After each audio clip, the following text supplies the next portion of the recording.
ربنا سبحانه فيه آيات بينات مقام إبراهيم ومن دخله كان آمنا. وقال النبي صلى الله عليه وسلم إن دماءكم وأموالكم وأعراضكم حرام عليكم كحرمة في يومكم هذا وفي شهركم هذا وفي بلدكم هذا. وإسلام بعد أن أشكر من يزمون نقول رحمة محمد صلى الله عليه وسلم.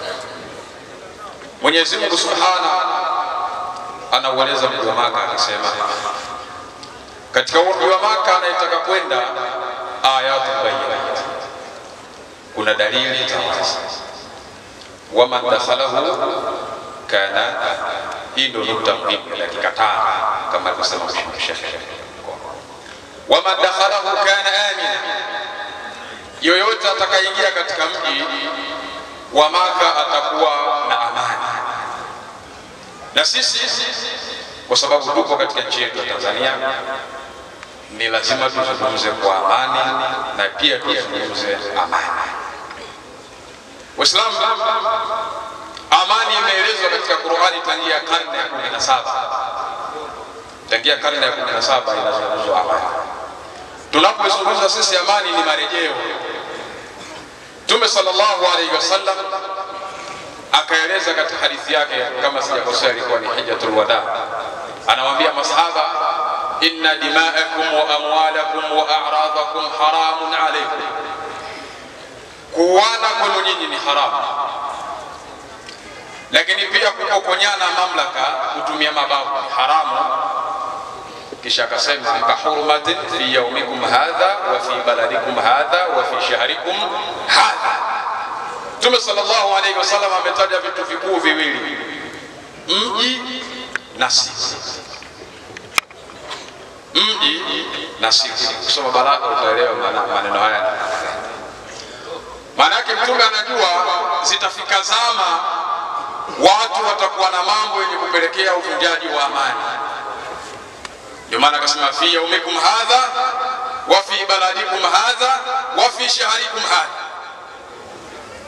siku ambaye inaweza ikawa ni moja uvunjaji wa amani, siku ya kupiga kula. Ndio maana Mtume anasema fi yawmikum hadha.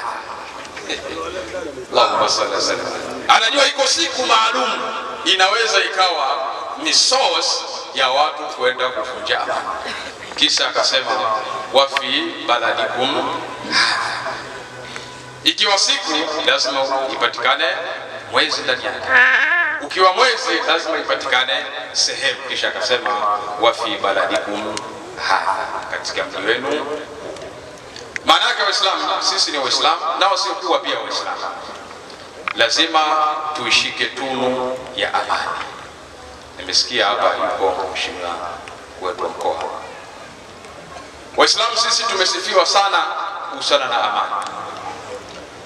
Mtume sallallahu alayhi wasallam katika Fathi Makkah alipoikomboa ile Makkah, alikuwa amesimama katika kizingiti cha Al-Kaaba, akawauliza wale waliokuwa si Waislamu, akasema madha annakum bi, nyinyi mnafikiria nini leo kuhusiana na mimi? Tayari amekamata mamlaka, amekamata dola. Qalu khaira, wale wakasema sisi tunadhania tutapata khairi. Mtume akasema inni la aqulu lakum kama qala akhi Yusuf la tathriba al-yawma alaykum idhhabu antum tulaqa. Mtume anawaacha watu huru, hawaingizi katika majanga, kwa sababu yeye asili yake ni mpenda amani. Sallu ala rasulillah.